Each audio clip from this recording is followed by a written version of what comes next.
Hi guys, welcome back to my channel science fact. I hope आप सबके घर पे मस्त होगे, सुरक्षित होगे। सो एज आपको पता है कि हमने chapter number 4 that is disaster management, ये चैप्टर हमने ऑलरेडी स्टार्ट कर लिया है। उसमें हमने देखा है कि डिजास्टर क्या होता है, उसके टाइप्स हमने देखे हैं, that is forest fire, earthquake, storms, flood, ये सब हमने टाइप्स भी देख लिए हैं। सो हम लोग आज के वीडियो में उसका लास्ट पार्ट देखने वाले हैं, दैट इज फर्स्ट एड। हम लोग क्या फर्स्ट एड ले सकते हैं अगर कोई भी किसी को भी एक्सीडेंट हो जाता है या फिर स्नेक बाइट हो जाता है, तो ऐसे कंडीशन में हम लोग क्या कर सकते हैं, हम प्रिवेंटिव मेजर्स क्या ले सकते हैं, ये हम लोग आज के वीडियो में देखने वाले हैं। तो अगर आप चैनल पे न्यू हो तो do consider subscribing to my channel because it's free और आपको ऐसे इन्फॉर्मेटिव वीडियोस मिलते रहेंगे। So let's get started. हम फर्स्ट देखेंगे definition of first aid. First aid मतलब एग्जैक्टली क्या होता है, उसका हम डेफिनेशन देखने वाले हैं। So first aid, in day-to-day life, sometimes we have to face disasters or accidents of varying proportions. On such occasions, it is necessary to give some immediate aid even before medical treatment becomes available. So अगर day to day life में अगर आप देखोगे तो कुछ ना कुछ ऐसे डिजास्टर्स हो जाते हैं, हम देखते हैं, लाइक एक्सीडेंट्स होते हैं, जैसे मैंने आपको पहले बताया। तो ऐसे बहुत प्रोपोर्शंस में होते हैं। सो ये समय में हम क्या कर सकते हैं, कुछ भी हम लोग इमीडिएट एक्शन ले सकते हैं। वो क्या हम लोग इमीडिएट एक्शन ले सकते हैं ऐसे कंडीशन पे, वो हम लोग देखने वाले हैं। मेडिकल ट्रीटमेंट तो मिलेगा ही, बट उससे पहले हमें कुछ ना कुछ प्रिकॉशंस लेने पड़ेंगे, प्रिवेंशंस लेने पड़ेंगे, उसके बारे में हम लोग देखने वाले हैं। सो फर्स्ट है that is external bleeding. External bleeding जब होता है, बहुत ज़्यादा ब्लीडिंग होता है बहुत अमाउंट में, तो उसमें क्या करना चाहिए ये हम देखेंगे। If a person is bleeding, first make him sit or lie down comfortably. Keep the bleeding part of the body above the level of heart and clean it with water. So अगर कोई भी person को bleeding हो रहा होगा किसी भी part में, तो अभी तभी हमें क्या करना चाहिए, वो पर्सन को हमें प्रॉपरली बैठाना चाहिए एंड देन उनको या फिर उनको सोने के लिए बोलना चाहिए कंफर्टेबली। और जो उनका ब्लीडिंग पार्ट जो होता है उसको हमें क्लीन करना चाहिए विथ वाटर। ये हुआ फर्स्ट, उसका प्रिकॉशन हम ले सकते हैं, प्रिवेंशन ले सकते हैं। सेकेंड आता है बर्न्स एंड स्कैल्ड्स। अगर किसी को भी बर्न्स हो जाता है, जल जाता है हाथ या फिर ऐसा कुछ होता है, तो हम क्या कर सकते हैं।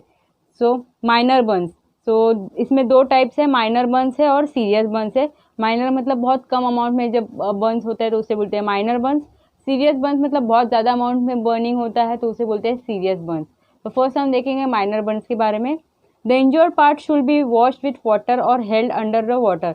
तो जो इंजर्ड पार्ट जो होता है, जो जला हुआ पार्ट होता है, उसको हमें वॉश करना चाहिए विथ वाटर और उसको ऐसे पानी के नीचे हमें पकड़ना चाहिए। सेकेंड पॉइंट है give the victim water to drink.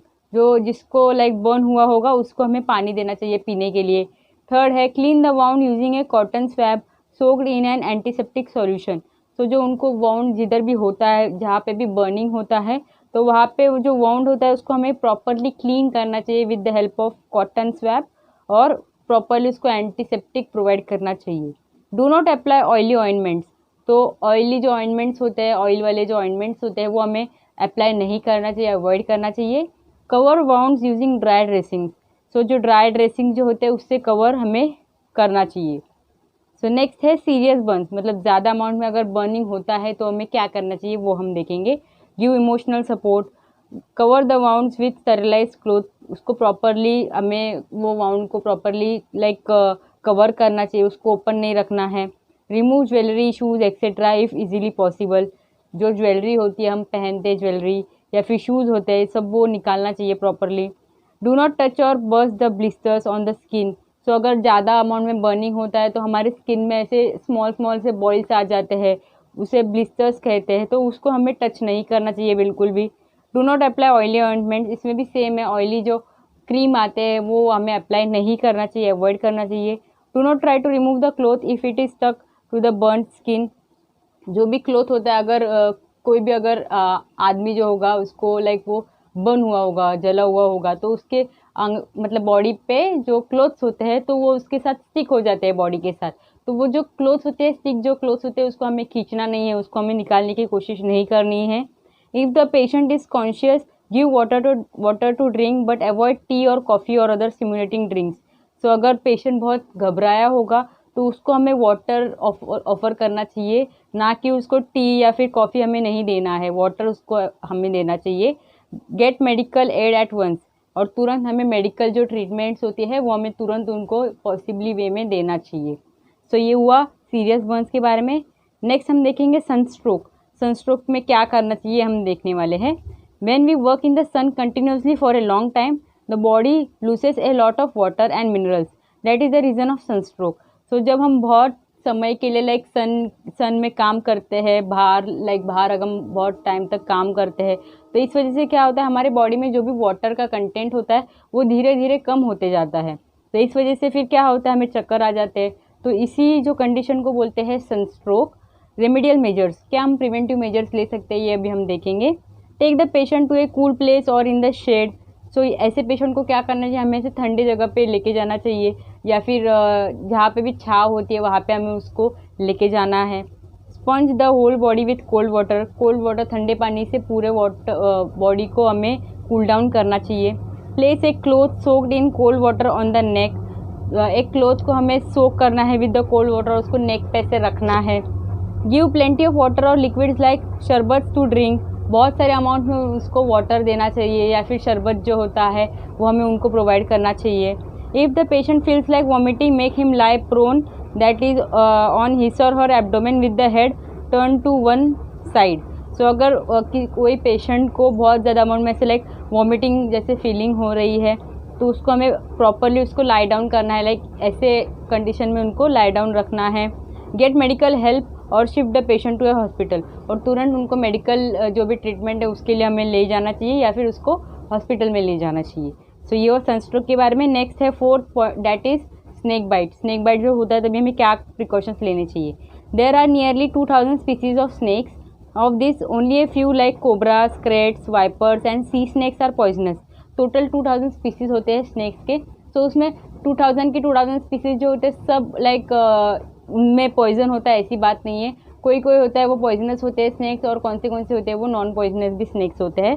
तो पॉइजनस में आता है कोबरास, क्रेट्स, वाइपर्स, सी स्नेक्स, ये सब जो स्नेक्स होते हैं वो पॉइजनस में आता है, बाकी के नॉन पॉइजनस होते हैं। Therefore all snake bites are not fatal, however fear causes severe psychological shock which can result in death. So जो भी स्नेक बाइट्स होते हैं, ऑल स्नेक बाइट्स होते हैं, उसके वजह से क्या डेथ होती है ऐसी नहीं है। कोई भी है वो डर जाता है कि लाइक मुझे कोबरा ने काट लिया, तो हम बहुत उसका टेंशन ले लेते हैं। तो इस वजह से क्या होता है, हमें सीवियर ट्रॉमा हो जाता है, शॉक लगता है, तो इसी वजह से डेथ हो जाती है basically. If you come across a snake, contact a सर्पमित्र rather than killing the snake at once. So अगर ऐसा कुछ हो जाता है, आपको पता है कि आपके सामने किसी को स्नेक बाइट हुआ है, तो वो स्नेक को हमें लाइक मारना नहीं है। तो हमें क्या करना है, सर्पमित्र जो होते हैं उनको आपको तुरंत कांटेक्ट करना है और उनको रेस्क्यू कराना है स्नेक को। रेमेडियल मेजर्स, क्या हम लोग प्रिवेंटिव मेजर्स ले सकते हैं वो देखेंगे। Wash the wound with water. जो यहाँ पे भी जो वाउंड हुआ होता है, स्नेक बाइट होता है, तो उसको हमें प्रॉपरली वाटर से वॉश करना चाहिए। Give emotional support to the patient, support देना चाहिए इमोशनली। ऐसे नहीं बताना है कि आपको काट लिया आपकी अभी डेथ हो जाएगी, ऐसे नहीं, आपको उनको समझाना है प्रॉपरली, ताकि वो पेशेंट है वो ज़्यादा टेंशन ना ले और ठीक हो जाए। Tie A cloth tightly above the wound. तो जहाँ पे भी स्नेक बाइट का जो होता है वाउंड, उसको हमें टाइटली एक क्लोथ के मदद से हमें इसे टाइटली बांधना है। गेट इमीडिएट मेडिकल हेल्प, और तुरंत मेडिकल हेल्प हमें लेनी चाहिए स्नेक बाइट में। नेक्स्ट है fifth, that is dog bite. जब डॉग बाइट हो जाता है तो क्या करना चाहिए हम देखेंगे। In a dog bite there is a risk of infection through the blood, hence first aid and medical help are necessary. तो डॉग बाइट में क्या होता है, बहुत रिस्क होता है इन्फेक्शन का, ब्लड में वो इन्फेक्शन स्प्रेड होने का बहुत ज़्यादा रिस्क होता है। तो हमें तुरंत फर्स्ट एड लेना चाहिए, और जितना हो सके, जितना पॉसिबल होगा उतना हमें मेडिकल हेल्प लेना चाहिए। तो अगर डॉग बाइट हो जाता है तो हमें पता है कि हमें इंजेक्शंस लेने पड़ते, तो हमें वो लेने चाहिए। Preventive measures, wash the wound with A solution of potassium permanganate और अदर एंटीसेप्टिक। वो जहाँ पे भी वाउंड हो जाता है डॉग बाइट का, तो उसको हमें प्रॉपरली वॉश करना है एंटीसेप्टिक की मदद से, या फिर पोटेशियम परमैंगनेट की मदद से। Cover the wound with a clean and dry cloth. जो भी वाउंड होता है उसको हमें प्रॉपरली क्लीन और ड्राई क्लोथ से कवर करना चाहिए, ओपन नहीं रखना है किसी भी वाउंड को। Gate A doctors help and an injection of anti rabies vaccine. तो जैसे मैंने बताया कि हमें जब डॉग बाइट हो जाता है तभी हमें तुरंत इंजेक्शन लेना पड़ता है। सो एंटी रेबीज वैक्सीन हमें तुरंत लेना पड़ेगा डॉक्टर्स की मदद से। सो ये हुआ फर्स्ट एड के बारे में। ए सडन कैलेमिटी इज, अभी लास्ट हम देखेंगे, हम लोग ने ये चैप्टर में हम लोग ने क्या क्या देखा ये अभी हम देखेंगे।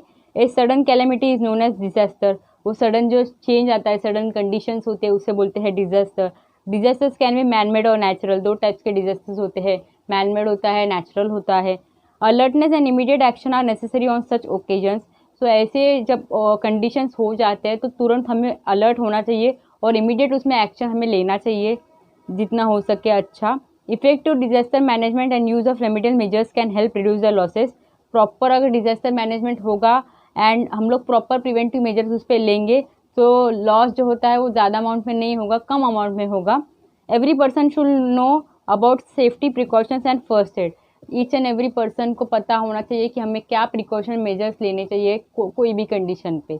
तो ये सब हमने टॉपिक्स हमने देखे हैं इस चैप्टर में।